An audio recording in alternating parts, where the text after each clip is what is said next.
Selamat pagi Bapak Ibu Saudara sekalian yang kami kasihi dalam Tuhan Yesus Kristus. Selamat berjumpa kembali dengan saya, Lee, Gembala Sidang Restoration Christian Church di Los Angeles. Hari ini, hari Minggu, tanggal 24 Juli tahun 2022, dan pagi hari ini kita akan membahas apa itu pengampunan yang akan kita ambil dari Injil Matius pasal yang ke-6 ayat yang ke-12. Mari kita berdoa terlebih dahulu. Tuhan, kami terima kasih untuk kebenaran firman-Mu yang akan kami bahas pagi hari ini tentang pengampunan. Biarlah itu menjadi kenyataan di dalam kehidupan kami ya Tuhan, sehingga kami dapat mengambil sikap mengampuni setiap orang yang bersalah kepada kami, sebagaimana kami menerima pengampunan daripada Engkau selaku orang bersalah di hadapan Engkau. Terima kasih Tuhan, berbicara kepada kami siap mendapat dan mendengarkan kebenaran firman-Mu yang pasti memerdekakan kami. Di dalam nama Tuhan Yesus, haleluya. Amin. Baik Bapak Ibu Saudara sekalian yang kami kasih dalam Tuhan Yesus Kristus, mari kita mulai ibadah kita dengan membuka kepada kitab Injil Matius, pasal yang ke-6, ayat yang ke-12, yang akan kita baca bersama-sama. Dan ampunilah kami akan kesalahan kami, seperti kami juga mengampuni orang yang bersalah kepada kami. Seperti kami juga mengampuni adalah standar batasan. Kita menempatkan standar yang kita buat yang bersifat mengikat. Kita mengatakan ampunilah kami seperti apa? Seperti kami juga mengampuni. Nah, ini adalah standar batasan di mana kita memohon supaya Allah mengampuni seperti kita mengampuni. Pengampunan yang kita butuhkan berlaku seperti pengampunan yang kita berikan. Jadi, hukum menabur dan menuai. Kita menerima apa yang kita tabur itu. Kita mengampuni, kita menerima pengampunan dalam standar yang sama yang kita berikan. Seperti kami. Seperti. Perkataan seperti itu adalah kuncinya. Kami juga mengampuni. Ini adalah hukum menabur dan menuai. Nah, dalam Matius 6 ayat 12 ini adalah bentuk doa yang diajarkan langsung oleh Tuhan Yesus kepada kita sekalian yang percaya kepadanya. Ampunilah kami akan kesalahan kami. Pertama-tama kita mengucapkan dulu, ampunilah kami terhadap atau akan kesalahan kami, seperti juga kami mengampuni orang yang bersalah kepada kami. Pada saat kita berdoa seperti ini, seperti yang diajarkan oleh Tuhan Yesus ini, kita harus menyadari bahwa kita mengaku bahwa kita berdosa, dan karena itu kita memohon ampun pada Tuhan Yesus agar kesalahan, kejahatan, pelanggaran, dosa kita ini dapat diampuni. Nah, setelah kita diampuni, kita pun wajib mengampuni orang yang bersalah kepada kita. Kita menerima dengan cuma-cuma, kita memberi juga dengan cuma-cuma. Firman Tuhan seperti itu. Nah, pada saat yang sama, Yohanes 14 ayat yang ke-15 mengatakan, jikalau if you love me, jikalau kamu mengasihi aku, kamu akan menuruti segala perintahku. Perintah yang Yesus sampaikan dalam pengajarannya seperti yang tertulis dalam Matius 6 ayat 12 adalah agar kita juga mengampuni orang yang bersalah kepada kita. Dalam hal ini, hati kita diuji. Apakah kita benar-benar mengasihi Yesus sehingga kita secara sukarela mau menuruti perintahnya? Yang menjadi pertanyaan adalah bagaimana kita dapat mengetahui perintah Tuhan Yesus tanpa membaca firman-Nya. Dan Yesus mengatakan jika kita mengasihinya, kita menuruti firman-Nya. Kita hanya dapat menuruti firman-Nya jika kita mencintai firman-Nya, membaca firman-Nya, sehingga kita mengerti apa yang diperintahkan kepada kita tersebut. Nah, sudah barang tentu kita tidak dapat mengatakan Jesus made me do it, for he taught me this kind of prayer. Kita barang tentu tidak dapat mengatakan Yesus menyebabkan memaksa aku melakukan ini, karena dia mengajarkan ini. Sesungguhnya Tuhan tidak berkehendak dan tidak dapat memaksa kita. Ini adalah free will. Ini adalah kebebasan. Kita dapat memilih untuk mendoakan ini atau tidak mendoakan ini. Nah, jika kita sepakat untuk mendoakan ini, maka kita juga sepakat akan isinya. Artinya, kita bersedia melakukan apa yang kita ucapkan secara sukarela ini. Ini penting kita ketahui. Jika kita menolak untuk mengampuni dia yang bersalah kepada kita, maka kita harus hidup sempurna agar kita tidak pernah berbuat kesalahan sekecil apapun. Karena pada waktu kita membuat kesalahan, kita akan meminta ampun dan kita wajib memberi pengampunan. Supaya tidak meminta ampun dan tidak memberi pengampunan, kita harus hidup sempurna, padahal tidak mungkin. Selama kita hidup di dunia ini, kita lagi dan lagi akan membuat kesalahan. Jika kita tidak dapat hidup tanpa kesalahan, artinya kita membutuhkan pengampunan, maka kita juga wajib untuk mengampuni. Apa itu pelanggaran dalam Alkitab? Yang lalu kita sempat berbicara tentang pelanggaran dan tentang pengampunan secara sepintas. Hari ini kita akan membahas lebih dalam lagi. Nah, melanggar berarti melampaui hak seseorang dengan melanggar batas atau hukum. Maka kita seringkali melihat di Amerika di sini, do not trespass. Perkataan-perkataan itu tertulis secara jelas di tempat-tempat personal, tempat-tempat yang merupakan pribadi sifatnya. Ada jalan yang private street, do not cross, do not trespass. Hal-hal yang seperti demikian. Nah, Tuhan menempatkan ini di dalam kehidupan kita. Do not trespass. Kita seringkali melanggar hal-hal seperti ini, melanggar ketetapan-ketetapan yang tertulis di dalam Alkitab. Ketika kita melanggar properti seseorang, kita melanggar batasan fisik yang mereka miliki. Pagar misalnya, atau pintu rumah didobrak, itu maling. Itu perampok di dalam hal ini. Dengan cara yang sama, kita melanggar ketika kita melanggar hukum moral yang Tuhan tetapkan di dalam hal ini. Atau melanggar apa yang seharusnya tidak kita langgar yang merupakan moral di dalam kehidupan orang lain. Di dalam hal ini. Efesus 2 ayat pertama menunjukkan betapa seriusnya pelanggaran terhadap perintah-perintah Allah. Kamu dahulu, ini Rasul Paulus yang mengatakan hal seperti ini, kamu dahulu sudah mati karena pelanggaran-pelanggaran dan dosa-dosamu. Sudah mati dulu. Kata pelanggaran dan dosa dapat digunakan secara bergantian. Kamu mati dalam dosamu, kamu mati dalam pelanggaran. Dan mungkin Paulus menggunakan kedua istilah ini untuk penekanan atau untuk merujuk pada segala macam bentuk dosa. Karena itu dia mempergunakan kedua perkataan ini, pelanggaran dan dosa ini secara berganti-gantian. Bisa juga pemikiran dalam Efesus 2 ayat yang pertama adalah bahwa sementara semua orang bersalah karena dosa warisan melalui Adam, seperti yang tertulis dalam Roma 5 ayat yang ke-12, kita juga bersalah karena pelanggaran individu terhadap hukum Allah.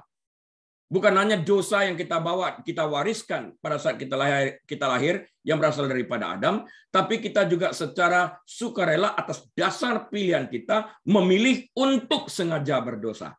Seringkali itu terlintas dalam benak pikiran kita. Nanti minta ampun lah. Dosa dulu.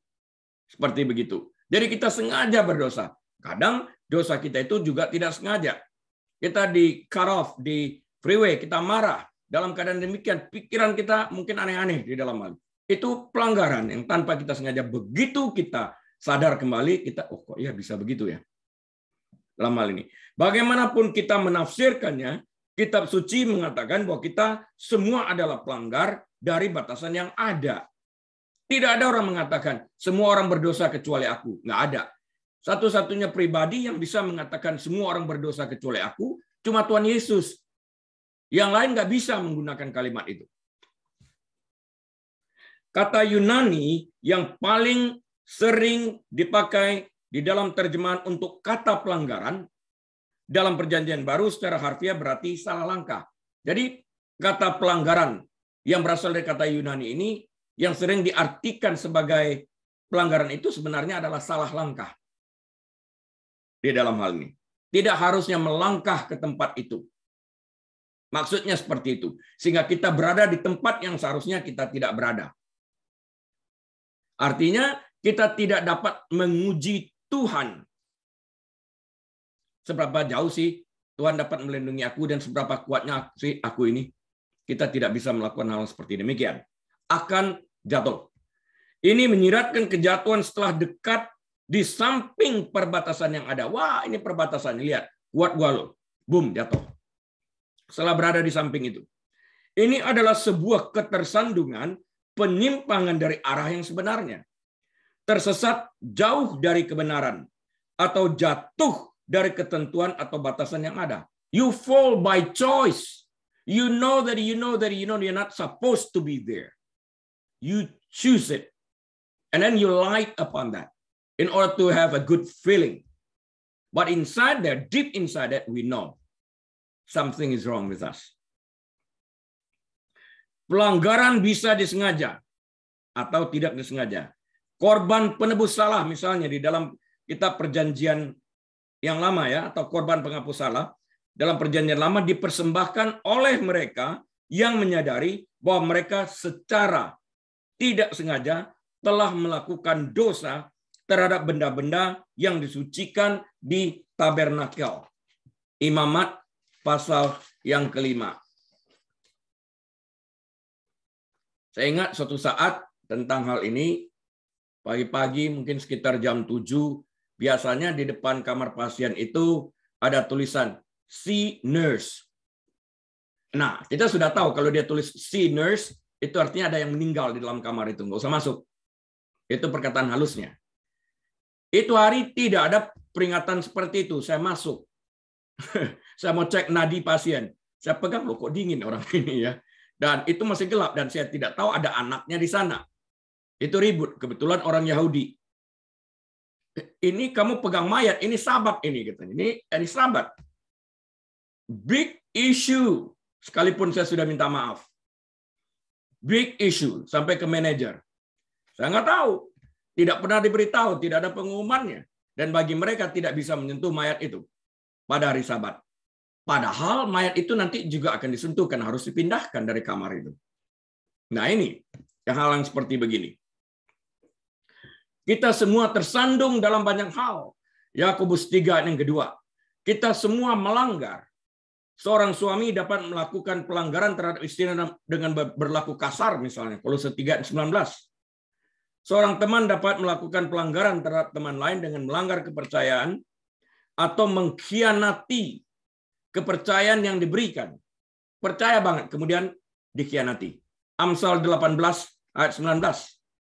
Galatia 6 ayat yang pertama menasihatkan kita untuk tidak menghakimi orang yang melakukan pelanggaran, tapi justru memimpin orang tersebut ke jalan yang benar dalam roh lemah lembut, dalam arti memimpin orang itu kembali kepada pertobatan yang benar dan penyerahan sepenuhnya kepada Kristus dan ajaran-ajarannya. Hal ini mungkin meliputi tindakan disiplin. Konsekuensi, tindakan disiplin tetap harus diberikan, tapi kita tidak dapat menghakimi orang itu. Yesus mengajar kita bagaimana menghadapi pelanggaran dan tindakan kejahatan dalam Matius pasal yang ke-18 ayat 15 sampai yang ke-17. Dia juga mengajarkan kita bahwa kita harus mengampuni mereka yang bersalah kepada kita sehingga Allah Bapa juga akan mengampuni kita dari kesalahan, pelanggaran dan kejahatan kita. Nah, Roma 3:23 mengingatkan kita semua bahwa semua orang telah berbuat dosa dan telah kehilangan kemuliaan Allah. Lost the glory of God. Semua kita mengalami ini. Kita semua telah melanggar kekudusan dan ketetapan-ketetapan Allah. Tanpa pengecualian. Tuhan memasang tanda-tanda, dilarang melewatinya. Do not trespass. Dan kita melanggar batas-batasnya. Dimulai daripada Adam dan Hawa. Jangan makan. Do not trespass. Do not. Mereka lakukan. Tetapi Allah bersedia mengampuni kesalahan kita ketika kita mengakui kesalahan-kesalahan dan pelanggaran-pelanggaran kita kepadanya dan menempatkan iman kita di dalam Kristus Yesus. Kita diampuni. Dosa kita ditebus oleh Tuhan Yesus. Konsekuensi dosa tetap harus kita tanggung. Konsekuensinya kita selaku orang yang bersalah menanggungnya. Nanti akan kita bahas. Seperti contoh pada Daud ya. Yesus menanggung pelanggaran, menanggung dosa dan kejahatan kita ke atas dirinya di kayu salib. 2 Korintus 5:21. Dia yang tidak mengenal dosa dibuat oleh Allah Bapa seakan-akan berdosa. Nah, kematian dan kebangkitannya menghilangkan penghalang yang dibuat oleh pelanggaran dan dosa kita antara kita dan Allah, sehingga kita dipersatukan kembali. Hubungan kita dengan Bapa dipulihkan kembali melalui pengorbanan Kristus di kayu salib, seperti yang tertulis dalam Kolose 2:14. Nah, Yesaya 59 ayat 2 menyatakan ini, yang menyebabkan Allah memalingkan wajahnya dan tidak mendengarkan doamu, ialah segala satu dosa dan kedua kejahatanmu. Nah, Yesus menghapuskan dosa dan kejahatan ini dengan menanggung dosa dan kejahatan tersebut di atas tubuhnya. Dia bayar upah dosa kita. Dia mati bagi kita. Dia tidak jahat, dibikin seakan-akan dia yang melakukan itu, padahal kita yang melakukannya, agar kita dibebaskan. Apakah setelah kita dibebaskan kita ingin mengulangi yang sama? Itu pertanyaan yang harus kita jawab. Ketika kita bertobat dari dosa dan kita menerima Kristus dengan iman, darahnya menghapus semua pelanggaran, dosa dan kejahatan kita, dan Allah Bapa menyatakan kita benar di dalam anaknya Yesus Kristus. It is not our righteousness, that is His righteousness that is in us, that we receive by faith. Itu yang diperhitungkan kepada kita. Apa itu pengampunan? Yang lalu kita berbicara tentang pengampunan itu adalah melepaskan hak untuk membalas dendam. Karena membalas itu bukan hak kita. So we let go our right to get even. That is forgiveness. Pengampunan dalam Alkitab adalah satu, pelepasan atau release atau penghentian, dismissal, release atau dismissal terhadap sesuatu. Pengampunan yang kita miliki di dalam Kristus melibatkan pembebasan, melepaskan, release kita sebagai orang-orang berdosa dari hukuman Allah yang adil, dan penghapusan semua tuduhan terhadap kita sebagai orang berdosa. Roma 8 ayat 1, dismissal. Segala tuduhan yang diberikan kepada kita yang ada karena kejahatan kita being dismissed. Karena Kristus menanggungkan ini. Kita manusia diampuni. Dosa dan kejahatan kita dibayar, ditanggung, ditebus oleh Tuhan Yesus. Kolose 1 ayat 14 mengatakan bahwa di dalam anak Allah yang terkasih kita memiliki penebusan, pengampunan dosa. Selaku orang berdosa kita diampuni. Namun kesalahan, kejahatan, dosa, dan semua pelanggaran kita ditebus oleh Yesus dengan darahnya. Apa artinya? Artinya Yesus membayar upah dosa kita. Pengampunan yang murah hati dari Allah kita terima atas kita orang berdosa.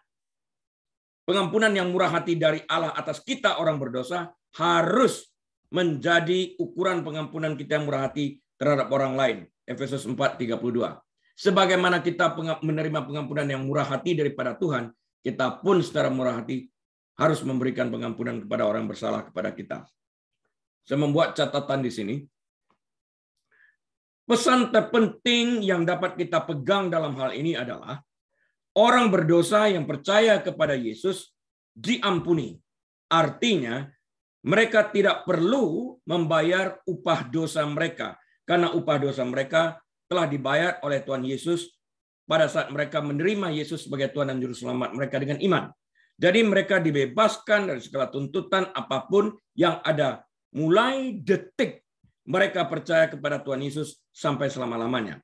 Namun jika mereka berdosa dalam perjalanan hidup mereka, karena tidak ada satu orang pun yang tidak kembali jatuh dalam dosa, mereka dapat datang kepada Yesus yang setia, mengakui dosa mereka, dan memohonkan ampun atas segala kesalahan, dosa, pelanggaran, dan kejahatan yang telah mereka lakukan. Yesus akan mengampuni mereka. Nah, kemarin ini ada 2 anak remaja yang akan dibaptis di Indonesia. Orang tua yang minta saya memberi penjelasan tentang ini, tentang pengampunan ini. Saya cerita kepada anak remaja ini, jika kamu memecahkan piring di supermarket, tertulis Di Jakarta banyak tulisannya itu pecah berarti beli. Artinya kalian harus bayar. Nah, sebagai anak-anak remaja belum punya uang, siapa yang bayar? Papi atau mami? Katanya. Benar. Setelah papi mami bayar, sekalipun papi dan mami tidak melakukannya, tidak memecahkan, tapi kalian yang memecahkan, papi mami yang menanggung, membayar sejumlah harga yang ditetapkan oleh supermarket. Apakah setelah itu supermarket berhak menagih lagi kepada kalian setelah dibayar oleh orang tua? Tidak, jawabnya. Apakah orang tua bersalah? Tidak. Siapa yang bersalah? Kami. Oke, dalam hal dosa sama. Siapa yang berdosa? Kita. Siapa yang membayar? Tuhan Yesus. Nah, setelah Tuhan Yesus bayar, apakah nanti kita harus bayar lagi pada saat kita mati? Jawabannya tidak. Sama seperti harga piring pecah yang dibayar, sekarang sudah dibayar lunas, 50 tahun lagi tetap lunas, sudah tidak dapat dituntut lagi. Dulu 50 tahun yang lalu, nggak ada. Lunas. Paid in full. Tetelestai. Itulah perkataan, it is finished. That's it. Jadi setelah pada waktu kita menerima, dosa kita dihapuskan, jadi daftar dosa itu tidak ada lagi di dalam kitab kehidupan yang ada nama, sehingga kita tidak dapat dituntut lagi. Si penuduh, yaitu setan, berusaha menuduh. Tapi Allah Bapa akan mengatakan sebagai hakim yang adil, dismiss. Selesai sudah. Kita bebas. Tapi kalau kita minta ampun dalam kepura-puraan, kita tidak jujur dalam minta pengampunan, karena kita tahu hanya mulut yang mengatakan tapi hati tidak, artinya tidak membuahkan buah pertobatan. Kita tahu kita sengaja merancangkan dosa itu, maka yang menjadi pertanyaan adalah, apakah kita menerima pengampunan itu jika kita pura-pura meminta ampun? Sudah barang tentu tidak. Kita meminta ampun harus secara tulus di dalam hal ini. Kita tahu kesalahan itu, kita perbaiki. Baik, bagi sebagian orang, memaafkan mungkin tampak seperti kelemahan. Orang yang lemah kayaknya begitu. Apalagi di negara-negara barat. Karena membiarkan orang yang bersalah menang. Seakan-akan demikian. Dia boleh pergi bebas. Tetapi justru sebaliknya. Orang yang mengampuni tampil kuat sebetulnya. Karena ia bisa mengontrol emosinya untuk tidak membalas dendam. Untuk tidak membalas timpal dengan kesalahan yang diterimanya. Ia justru membalas dengan kebaikan terhadap kejahatan yang diterimanya. Api tidak dapat dipadamkan dengan api, harus dengan air. Kejahatan tidak dapat dihentikan dengan kejahatan. Alkitab mengatakan, hentikan kejahatan dengan kebaikan di dalam hal ini. Namun jika kebaikan dibalas dengan kejahatan, saya ulang, jika kebaikan dibalas dengan kejahatan, Alkitab mencatat kejahatan tidak menyingkir dari rumahnya. Amsal 17 ayat 13 mencatat seperti itu. Karena itu kita harus membalas kejahatan dengan kebaikan. Dan kebaikan harus kita balas lebih baik lagi. Dengan demikian, pengampunan yang tulus adalah balas dendam terbaik yang dapat diberikan kepada orang bersalah kepada kita. Karena pengampunan adalah tindakan kehendak. Kita memilih untuk mengampuni. Nah, terhadap kebaikan kita ini, tidak ada hukum yang berlaku yang dapat menentang kita. Kejahatan ada hukumnya. Melakukan kebaikan tidak ada hukum. Pengampunan tidak diberikan karena seseorang layak untuk diampuni. Kita nggak layak diampuni, tapi tetap Allah mengampuni kita saat kita beriman kepada Kristus. Tidak ada yang pantas untuk diampuni. Pengampunan adalah tindakan cinta kasih atas dasar pilihan, belas kasihan, dan anugerah yang diberikan secara sukarela berdasarkan pilihan dan kehendak.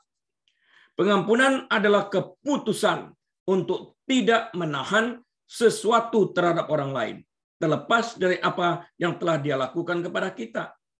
Balas dendam terbaik adalah melepaskan hak kita. Let go our right to get even. Balas dendam terbaik adalah melepaskan hak kita untuk membalas dendam kepada mereka yang telah bersalah kepada kita dengan mengasihi mereka, karena pembalasan itu adalah hak Tuhan sepenuhnya. Seperti yang tertulis dalam Roma 12 ayat 19. Jika kita membalas, apa bedanya kita dengan orang itu? Dan kedua, kita proklamasikan diri kita sebagai Tuhan, karena membalas itu adalah Tuhan. Karena kita bukan Tuhan, kita tidak boleh membalas. Kita dipanggil tidak untuk membalas kejahatan dengan kejahatan, tapi untuk membalas kejahatan dengan kebaikan, seperti yang saya sampaikan tadi. Tertulis dalam kitab Roma pasal yang ke-12, ayat 17. Apakah pengampunan dalam hubungannya dengan keselamatan? Ada hubungan enggak sih? Is there any relationship between forgiveness and salvation? Let's talk about it a bit. Pengampunan adalah bagian integral dari keselamatan, terpadu, bersatu dia. Ketika Yesus mengampuni kita, dosa, kejahatan, pelanggaran, dan kesalahan kita dihapus. Dihapus dari catatan. Kalau sudah dihapus dari catatan, nggak ada lagi yang di sana. Pengampunan yang kita terima akibat dosa yang kita lakukan sebanding dengan penghapusan utang finansial. Habis, ulang, nggak ada lagi. Balance zero. Nggak ada lagi utang. That's it. Paid in full. Ketika Yesus berkata, sudah selesai. That's it. Tetelestai. It is finished. Saat ia tergantung di kayu salib. Yohanes 19 ayat 30 mengatakan demikian. Dia secara harfiah, literally he said, sudah dibayar lunas. Paid in full. Tetelestai dalam bahasa Yunaninya. Jadi jangan ada orang mengatakan, belum dibayar lunas kok. Masih ada sebagian belum dibayar. Karena itu datang konsep api penyucian. Enggak. Darah Yesus dapat menghapuskan segala macam bentuk dosa. Besar, menengah, kecil, tidak peduli. Kalau Yesus hanya dapat mengampuni sebagian dosa dan sebagian tidak, sehingga harus melalui api pencucian, dan kuasa darah Yesus tidak sempurna dong. Yesus itu sempurna. Kuasa darahnya sempurna. Dia mengampuni tuntas total. Pengorbanannya, katakan oleh Alkitab, diterima oleh Bapa, karena itu dia bangkit pada hari ketiga, membuktikan telah selesai di dalam hal ini. Jadi konsep api penyucian dari dalam Alkitab adalah sesuatu yang asing, tidak benar di dalam api ini. Di dalam hal ini. Kita harus mengerti kebenaran firman Tuhan. Setelah kita mati, kita bertanggung jawab, it is appointed unto men to once die, and then the judgment. Telah ditentukan bagi manusia berdasarkan kitab Ibrani ini, untuk mati satu kali, dan setelah itu penghakiman. Setelah kita mati, kita harus menghadapi penghakiman atas apa yang kita lakukan. Kita tidak mempunyai kesempatan lagi untuk bertobat. Didoakan orang pun tidak akan bisa terjadi untuk mengubah keadaan yang telah terjadi setelah kita mati. That's it. Yesus mengambil hukuman yang pantas kita terima. Jadi ketika Tuhan mengampuni kita dari dosa-dosa kita, kita bebas. Kita tidak lagi hidup di bawah hutang itu. Dosa-dosa kita telah dihapuskan. Tuhan tidak akan pernah menyimpan dosa itu terhadap kita. Tertulis dalam Mazmur 103 ayat 12. Perhatikan, Psalm 103 verse 12. Said so, done, finish. Karena itu dalam kitab kehidupan tidak pernah akan dijumpai lagi daftar dosa yang pernah kita lakukan saat kita hidup di dunia ini. Yang ada hanyalah nama kita. Jadi adalah salah kalau Anda mendengar khotbah orang yang mengatakan pada waktu nanti pada hari penghakiman kalian sebagai orang percaya dipermalukan Tuhan dengan menampilkan daftar dosa kalian. Ini pengajaran yang sesat karena tidak dituliskan di dalam Alkitab. Dosa itu sudah dihapuskan. That's it. Jadi nama seseorang tidak terdapat jika, bukan jadi. Jika nama seseorang tidak terdapat dalam kitab kehidupan, if your name is not written in the book of life, what does it mean? It means that you need to pay the penalty of your sins. You need to pay the wages of your sin because you do not let Christ, while you are still alive, pay all your sins on your behalf. Jadi jika nama seseorang tidak terdapat dalam kitab kehidupan, hal ini berarti bahwa hutang dosanya belum dibayar karena ia tidak percaya kepada Tuhan Yesus sebagai Tuhan dan Juru Selamatnya. Mau didoakan kayak apapun, setelah itu that's it. Itu iman ada pada dia, milik dia. Karena itu pada hari penghakiman, ia pribadi harus membayar hutang dosanya itu. Ia akan dicampakkan ke dalam lautan api, the lake of fire. Dia mati di dalam dosanya. Kita tidak mungkin memiliki keselamatan tanpa pengampunan. Keselamatan adalah pembebasan Allah akibat dari dosa. Keselamatan Allah di dalam Kristus adalah contoh utama dari perluasan pengampunan. Pengampunan Tuhan harus diterima melalui pertobatan dan iman. Sudahkah engkau menerima pengampunan dari Tuhan? Perlu diketahui bahwa engkau hanya dapat menerima pengampunan dari Tuhan melalui iman kepadanya. Artinya engkau harus percaya dengan segenap hatimu bahwa Yesus adalah Tuhan dan Juru Selamatmu. Apa artinya mengampuni sesama? Kita sudah berbicara tentang menerima pengampunan dari Allah. Allah memberikan pengampunan itu tanpa memperhitungkan, dengan murah hati. Nah, sekarang apa artinya mengampuni sesama? What does it mean to forgive one another? What does it mean? Let's talk about that. Pengampunan juga merupakan bagian penting dari kehidupan orang percaya. Efesus 4 ayat 32 memerintahkan, tetapi hendaklah engkau ramah seorang terhadap yang lain, penuh kasih mesra dan saling mengampuni, sebagaimana Allah di dalam Kristus telah mengampuni kamu. Demikian pula, Kolose 3 ayat 13 mengatakan, sabarlah kamu seorang terhadap yang lain, dan ampunilah seorang akan yang lain apabila yang seorang menaruh dendam terhadap yang lain. Sama seperti Tuhan telah mengampuni kamu. Kamu perbuat jugalah demikian. Kamu apa? Kamu perbuat jugalah demikian. Demikian itu maksudnya apa? Seperti Tuhan telah mengampuni kita, kita ampuni orang lain. Kunci dari kedua perikop tersebut adalah bahwa kita harus mengampuni orang lain sebagaimana Allah telah mengampuni kita. Mengapa kita perlu mengampuni sesama kita? Karena kita telah diampuni. Alkitab mengajarkan kita bahwa kita harus mengampuni mereka yang bersalah kepada kita. Kita tidak boleh menyimpan kesalahan orang lain, karena Allah juga tidak menyimpan kesalahan kita. Tertulis dalam 1 Korintus 13 ayat 5. Tetapi mengampuni setiap kali seseorang bersalah kepada kita. Matius 18 ayat 21 sampai 22. Allah tidak menyimpan kesalahan kita, tidak ada di dalam kitab kehidupan kesalahan kita tersebut. Karena itu kita juga tidak boleh menyimpan kesalahan orang lain. Menolak untuk mengampuni seseorang berarti kita menunjukkan kebencian, kepahitan, dan kemarahan. Dan ini bukanlah merupakan ciri-ciri orang Kristen dewasa. Secara alkitabiah, pengampunan bukan hanya sesuatu yang ditawarkan oleh orang yang dirugikan. Pengampunan juga melibatkan pelaku kejahatan untuk menerimanya. Dalam arti kedua belah pihak saling membuka diri agar rekonsiliasi dapat terjadi. Bagaimana kalau yang satunya tidak ingin? Yang penting Anda melepaskan pengampunan dari pihak Anda memberi pengampunan. Dan jika perlu Anda mengatakan, forgive me. That's it, and then go away.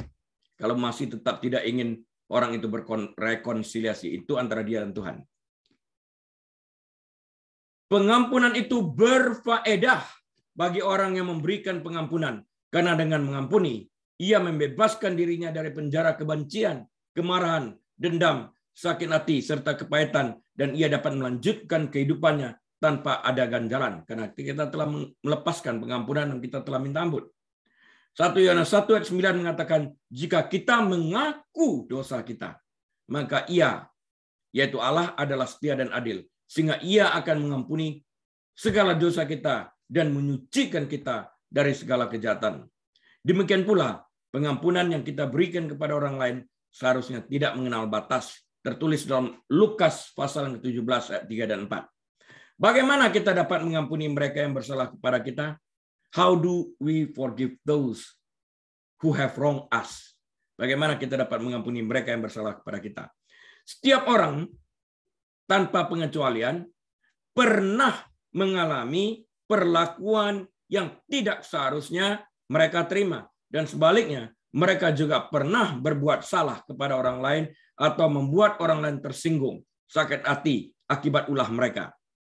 Bagaimana tanggapan orang Kristen ketika pelanggaran semacam itu terjadi pada diri mereka, terhadap mereka? Menurut Alkitab, kita harus mengampuni orang lain yang bersalah kepada kita. Efesus 4 ayat 32 menyatakan, tetapi hendaklah kamu ramah seorang terhadap yang lain, penuh kasih mesra, dan saling mengampuni. Saling mengampuni. Sebagaimana Allah di dalam Kristus telah mengampuni kamu. Demikian pula Kolose 3:13 menyatakan, Sabarlah kamu seorang terhadap yang lain, dan ampunilah seorang akan yang lain apabila yang seorang menaruh dendam terhadap yang lain. Sama seperti Tuhan telah mengampuni kamu, kamu perbuat jugalah demikian. Kunci dalam kedua kitab suci adalah bahwa kita harus mengampuni sesama orang percaya sebagaimana Allah telah terlebih dahulu mengampuni kita. Mengapa kita mengampuni? Karena kita telah diampuni. Lagi dan lagi. Pengampunan kita terhadap orang lain harus mencerminkan pengampunan Tuhan terhadap kita. Untuk mengampuni mereka yang berdosa terhadap kita, pertama-tama kita harus memahami pengampunan Tuhan. Paham dulu, mengerti dulu tentang pengampunan Tuhan yang telah kita terima. Tuhan tidak hanya mengampuni setiap orang secara otomatis. Tidak secara otomatis loh ya. Tidak secara otomatis artinya tanpa syarat. Tidak seperti itu. Tidak secara otomatis tanpa prasyarat. Jika Tuhan melakukannya, tidak akan ada lautan api dalam Wahyu 20 ayat 14-15. Pengampunan jika dipahami dengan benar melibatkan pertobatan di pihak orang berdosa, artinya orang berdosa harus menghasilkan buah yang sesuai dengan pertobatannya dan kasih serta anugerah di pihak Allah. Kasih dan anugerah Allah ada berkelimpahan, tetapi pertobatan itu sendiri yang berasal dari orang yang bersalah ini sangat kurang. Artinya, orang yang bertobat tidak sungguh-sungguh bertobat dalam arti yang sesungguhnya, sehingga tidak ada buah pertobatan yang dihasilkan. Pertobatan melalui bibir, bukan dari hati. Jika dari hati, pasti ada buah pertobatan. Dari bibir, tidak. Jadi, perintah Alkitab agar kita saling mengampuni, tidak berarti kita mengabaikan dosa. Tidak. Itu berarti kita dengan senang hati, dengan sungguh-sungguh, dan dengan penuh kasih memberikan pengampunan kepada mereka yang bertobat, menyesal, dan ingin memperbaiki kehidupan mereka. Namun mereka yang bertobat harus menghasilkan buah yang sesuai dengan pertobatan mereka itu sendiri. Kita harus selalu bersedia untuk mengampuni. Bukan hanya 7 kali, tetapi 70 kali 7. Seperti yang tertulis dalam kitab Injil Matius pasal ke-18 ayat ke-22. Terus bertanya, berapa sering sih harus mengampuni? 7 kali kah? Bukan, kata Tuhan. Aku berkata kepadamu, 70 kali 7. Artinya seterusnya. Tanpa batasan. Menolak untuk mengampuni orang yang memintanya, menunjukkan kebencian, kepahitan, dan kemarahan. Dan ini bukanlah merupakan ciri orang Kristen sejati. Untuk mengampuni, mereka yang berdosa terhadap kita dibutuhkan kesabaran dan ketabahan. Gereja memiliki perintah untuk bersabar terhadap semua orang. Kita harus dapat mengabaikan penghinaan pribadi dan pelanggaran kecil. Yesus berkata, jika seorang menampar pipi kananmu, berikan juga pipi kirimu. Matius 5:39.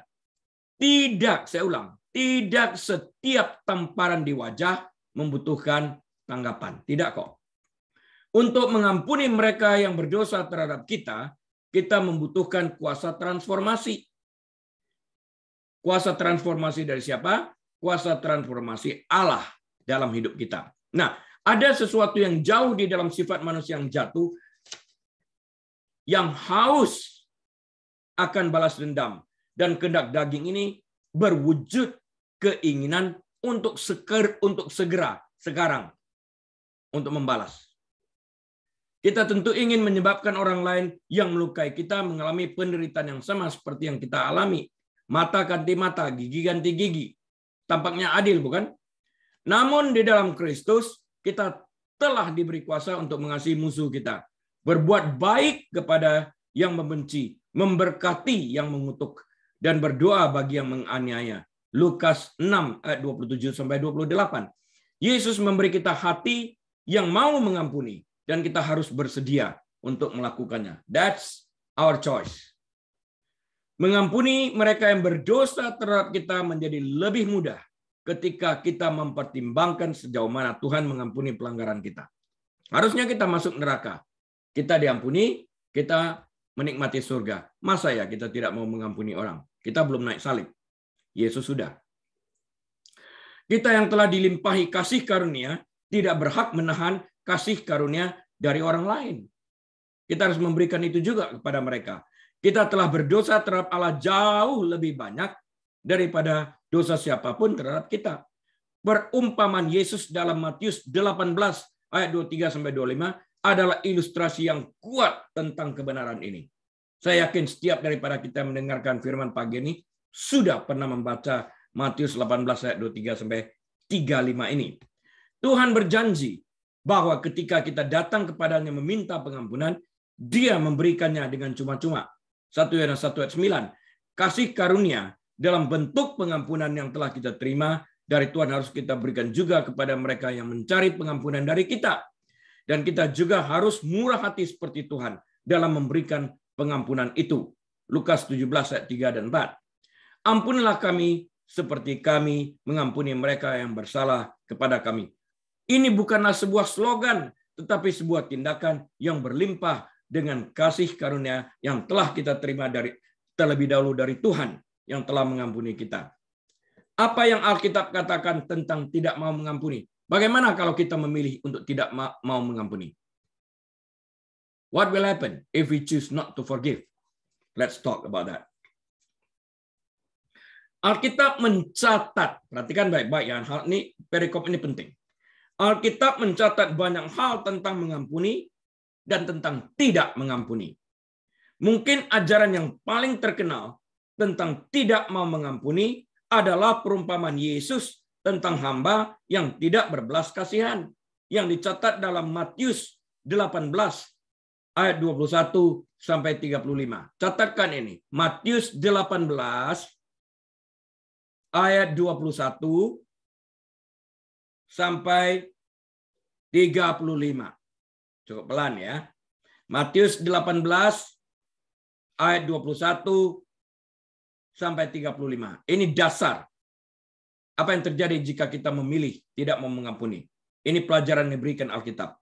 Inilah perbedaan Kristen dengan yang lain. Dalam perumpamaan itu, seorang raja mengampuni dalam arti membebaskan hutang yang sangat besar. Pada dasarnya hutang yang tidak pernah akan bisa dilunasi dari salah satu hambanya. Hutang dosa kita tidak pernah akan bisa kita lunasi, nggak bisa. Tapi kita menerima pengampunan. Masa hutang kecil yang lain kita nggak bisa ampuni orang lain yang berhutang kepada kita. Ini basic ceritanya seperti ini. Nah, namun kemudian hamba yang sama itu menolak untuk mengampuni hutang kecil orang lain. Raja mendengar tentang ini dan membatalkan pengampunan sebelumnya.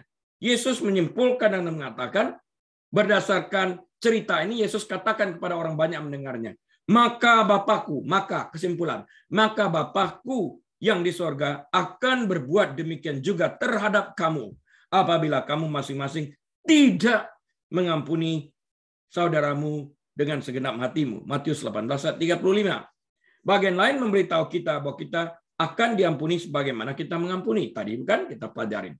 Jadi ada dua orang. Yang satu berutang banyak sekali. Raja katakan, oke, aku ampuni. Selesai, kamu nggak usah bayar apapun juga. Dia keluar, dia bertemu dengan sahabatnya, temannya, yang berutang kecil kepada dia.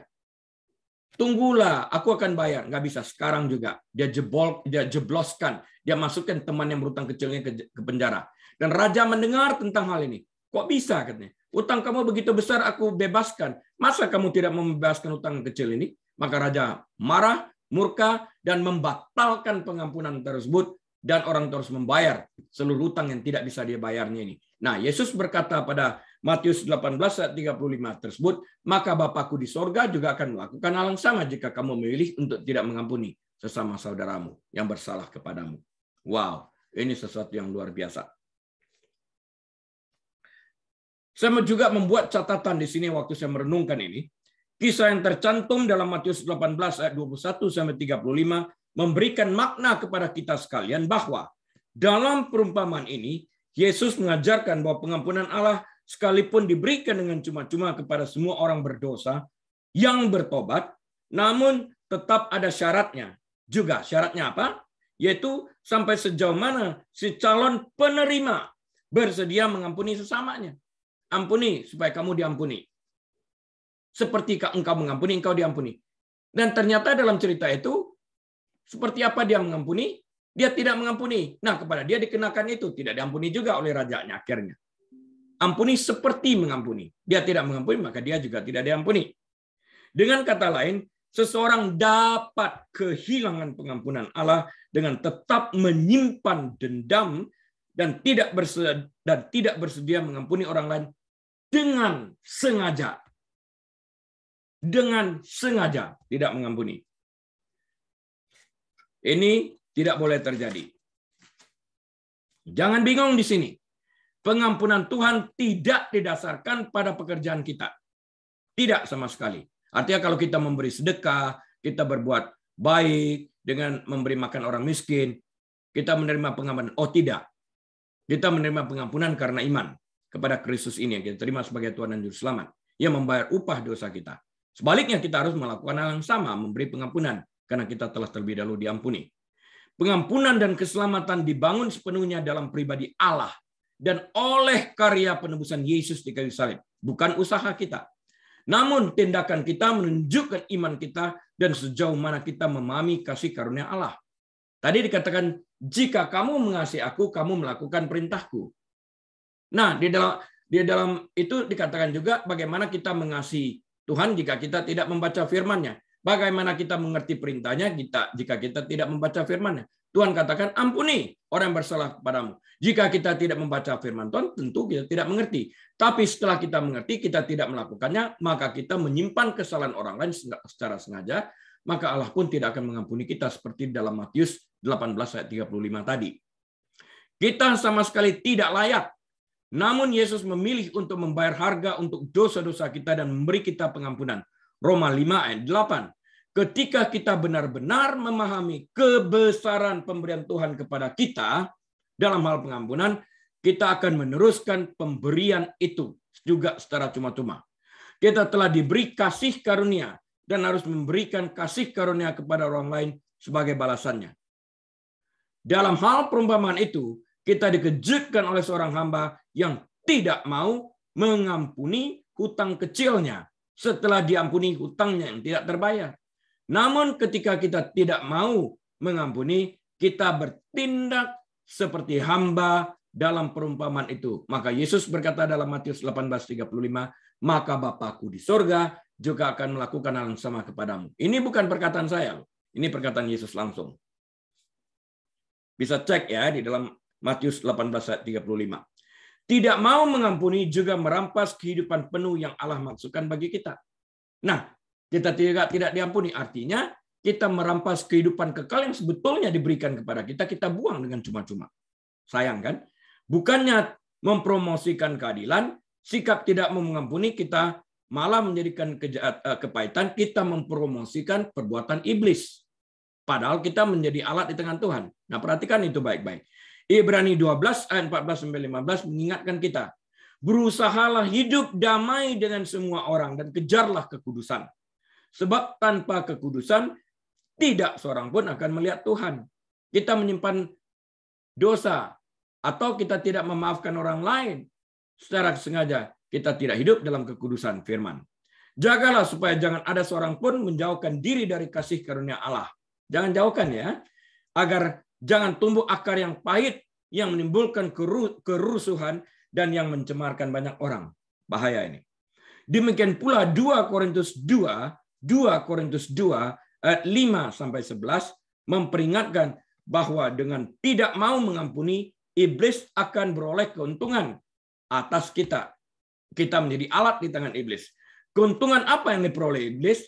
Keuntungan yang diperoleh iblis dengan tidak mengampuni adalah kita pun tidak akan diampuni. Dengan demikian, iblis pada saat yang sama dapat menjarah 2 jiwa dalam kepahitan antara yang satu dengan yang lain. Dan sudah barang tentu Tuhan tidak dipermuliakan melalui hal ini. Kita juga tahu bahwa mereka yang telah berdosa terhadap kita, yang mungkin tidak ingin kita ampuni, akan dimintai pertanggungjawaban oleh Allah. Tuhan akan meminta pertanggungjawab itu dari kita. Mengapa kita tidak mau mengampuni setelah kita terima pengampunan? Penting untuk diketahui bahwa memaafkan bukan berarti meremehkan kesalahan atau bebas dari konsekuensi. Tidak, konsekuensi tetap berjalan. Ketika kita memilih untuk memaafkan, Kita melepaskan seseorang dari hutang kesalahannya kepada kita. Kita melepaskan hak untuk membalas dendam pribadi. Seorang anak bersalah kepada orang tuanya dan melakukan tindakan-tindakan yang tidak pantas. Anak itu dimaafkan. Dia tidak kehilangan status sebagai anak. Dia tetap anak, tetap ada di dalam rumah. Namun konsekuensi berjalan. Mungkin dia tidak dapat nonton televisi selama 1 minggu, atau dibatalkan jalan-jalan, atau time out, di-strap dia, seperti itu. Tetap konsekuensi ini berjalan. Kita memilih untuk mengatakan bahwa kita tidak akan menahan kesalahannya atau memperhitungkan kesalahan terhadapnya. Namun, kita tidak serta-merta membiarkan orang itu kembali ke dalam kepercayaan kita. Kita perlu melihat buah yang sesuai dengan pertobatannya. Jadi, penting untuk diketahui bahwa memaafkan bukan berarti meremehkan kesalahan atau bebas dari konsekuensi. Ketika kita memilih untuk memaafkan, kita melepaskan seseorang dari hutang kesalahannya kepada kita. Kita melepaskan hak untuk membalas dendam secara pribadi, namun konsekuensi berjalan. Misalnya seseorang menipu kita dalam hal keuangan, kita dapat memilih untuk mengampuni orangnya, namun konsekuensi tindakan penipuan yang terhadap diri kita tetap berjalan, yaitu untuk mengembalikan uang yang telah ditipunya, atau orang itu melalui persoalan pengadilan, urusan kriminal, masuk ke dalam penjara. Kita diberitahu bahwa upah dosa adalah maut. Roma 6 ayat 23. Meskipun pengampunan Allah melepaskan kita dari kematian kekal, pengampunan itu tidak selalu membebaskan kita dari konsekuensi dosa seperti kematian. Kita diampuni, tapi mati itu sebagai konsekuensi dosa tetap berjalan. Semua orang mati kan sebagai konsekuensi dosa. Saya pernah melihat di YouTube tentang seorang ibu yang memberi pengampunan kepada orang yang membunuh anaknya dengan mengatakan, Pak Hakim, yang mulia Hakim, aku memberi pengampunan, aku mau mengangkat orang pembunuh menjadi anakku. Tapi konsekuensinya tetap berjalan, ya harus jalankan dulu. Tinggal di penjara dulu sekian tahun, setelah itu baru dijalankan proses pengangkatan anak itu. Contoh lain, Raja Daud misalnya, sekalipun ia diampuni sebagai orang berdosa, namun konsekuensi dosanya tetap berjalan. Apa itu? Anak yang dilahirkan oleh Bathsheba sebagai hasil perselingkuhan Daud dengannya mati setelah dilahirkan. Pengampunan tidak berarti bertindak seolah-olah tidak ada kesalahan. Bukan. Saya ulang, pengampunan tidak berarti kita bertindak seolah-olah tidak ada kesalahan yang dilakukan. Itu berarti kita menyadari bahwa kasih karunia yang berlimpah telah diberikan kepada kita, dan dengan kasih karunia yang berlimpah itu juga kita harus membebaskan orang berdosa kepada kita, dan dengan demikian kita tidak lagi memperhitungkan dosa tersebut kepadanya. Ia telah kita bebaskan. Summary saya, closing statement saya sebagai berikut. Kesimpulannya, berkali-kali kitab suci memanggil kita untuk saling mengampuni. Efesus 4 ayat 32 misalnya mengatakan, tetapi hendaklah kamu ramah seorang terhadap yang lain, penuh kasih mesra, dan saling mengampuni, sebagaimana Allah di dalam Kristus telah mengampuni kamu. Kita telah diberi banyak pengampunan, dan dari kita yang telah banyak menerima pengampunan ini akan dituntut lebih banyak lagi. Lukas 12:48. Meskipun pengampunan seringkali sulit, tidak mengampuni berarti tidak menaati Tuhan dan meremehkan kebesaran karunia-Nya. Dan Matius 18 ayat 35 tadi berkata, maka Bapakku di sorga juga akan melakukan hal yang sama kepadamu. Amin. Mari kita berdoa. Tuhan Yesus, terima kasih untuk kebenaran firman-Mu yang memerdekakan kami. Biarlah kami memilih untuk mengampuni setiap orang yang bersalah kepada kami, ya Tuhan. Karena kami telah terlebih dahulu menerima pengampunan daripada Engkau terhadap dosa-dosa kami yang tidak mungkin kami bayar. Engkau telah membayar penuh bagi kami, sehingga nama kami tercatat dalam kitab kehidupan. Terima kasih Tuhan. Tuntun perjalanan hidup kami selanjutnya. Kami berserah kepada Engkau. Bapak, Ibu, Saudara sekalian kasih Tuhan, mari kita buka hati kita lebar-lebar dan angkat kedua tangan kita dan kita terima berkat Tuhan. Mari kita angkat tangan dan buka hati kita. Kiranya Bapa yang Maha Pemurah, Maha Pengasih dan Maha Penyayang ini melimpahkan kasih karunia-Nya kepada kita sekalian. Ia membuat engkau menjadi kepala bukan ekor, menyebabkan engkau naik dan tidak pernah turun. Ia menyinari wajah kita sekalian. Ia menuntun kita di jalan yang benar, membaringkan kita di padang berumput hijau, bahkan menyediakan hidangan bagi kita di hadapan lawan kita, serta mengurapi kepala kita dengan minyak sehingga piala kita penuh melimpah. Kiranya Bapa yang rahimi itu memberkati kehidupan rumah tanggamu, memberkati pekerjaanmu, memberkati kesehatanmu, memberkati kandunganmu, memberkati rumah tanggamu, memberkati pelayananmu, sehingga apapun yang kau kerjakan, Tuhan akan membuat engkau berhasil. Dan kiranya kita dapat membuka lembaran waktu kita ini dengan hikmat marifat dari Bapa Surgawi, damai sejahtera dari Tuhan Yesus Kristus, dalam persekutuan yang manis dan erat bersama dengan Tuhan Allah Roh Kudus, saat ini bahkan sampai selama-lamanya. Tuhan Yesus datang kali keduanya, menjemput kita semua yang percaya kepadanya. Haleluya. Amin. Baik, Bapak, Ibu, Saudara sekalian, atas izin Tuhan kita akan berjumpa kembali minggu depan. Tetap jalankan protokol kesehatan. Tuhan Yesus memberkati. Amin.